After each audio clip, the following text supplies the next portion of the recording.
Get ready. 3, 2, 1, start. Learned Counsel for the District Cooperative Banks, however, submitted that the Reserve Bank of India must assure that the entire amount offered by the district cooperative banks for exchange after due verification in the form of demonetized notes will be duly replaced by commensurate amount of legal tender notes contemporaneously. The learned Attorney General, on instructions, submitted that the policy of replacement of legal tender notes as applicable to public sector banks and other banks will be applied even in the case of district cooperative banks for exchange of demonetized currency with the legal tender currency. We accept the assurance given by the learned Attorney General in this behalf. The other broad point was about extending the time limit for exemption for use of demonetized currency notes of Rs 500 and Rs 1000 at specified counters as per the relevant notifications issued in that behalf by the Reserve Bank of India. It was contended that the exemption period provided in the concerned notification is expiring. Hence, it will not be possible to deposit the demonetized notes at specified counters thereafter, even in the case of emergency situation like hospitalization, travel by railway of air, etc.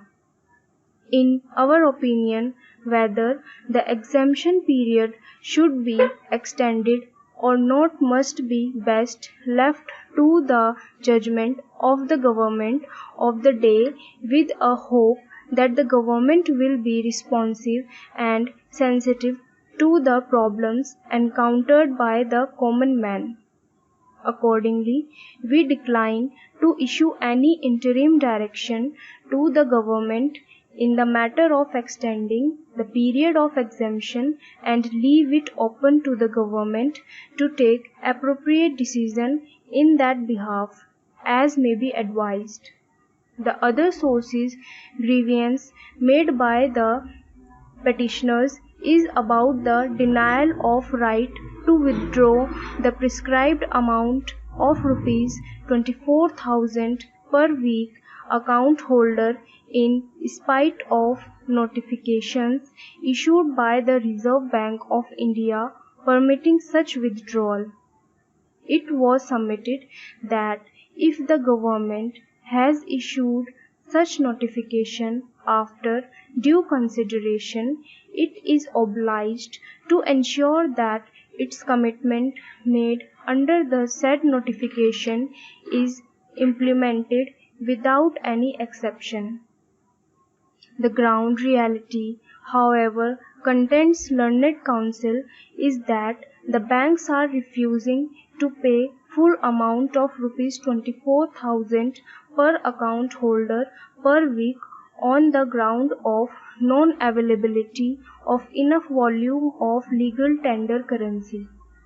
According to the learned Attorney General, the government has already made it imply clear that it would take around 50 days' time to streamline the cash flow. That period is still not exhausted. He submits as of now, the Reserve Bank of India has been able to infuse around Rs 5 lakh of the new legal tender notes in the form of Rs 500 and Rs 2000. That is almost over 40% of the amount of demonetized notes already deposited with the banks.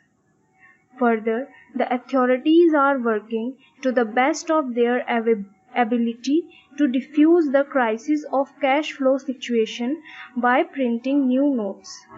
It is further submitted that for the nature of decision taken by the government to unearth the black money or unaccounted money and to dry up the terror fund and defeat the attempt of circulation of large-scale counterfeit currency. Maintaining complete secrecy of such a decision was imperative.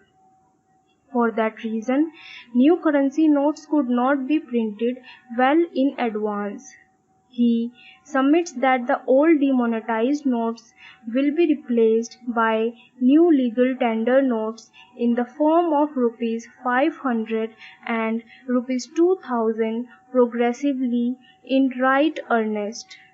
Considering the stand taken by the learned Attorney General, we may commend to the authorities to fulfill their commitment made in terms of the stated notification permitting withdrawal of rupees 24,000 per account holder of the bank per week to the extent possible and review that decision periodically and take necessary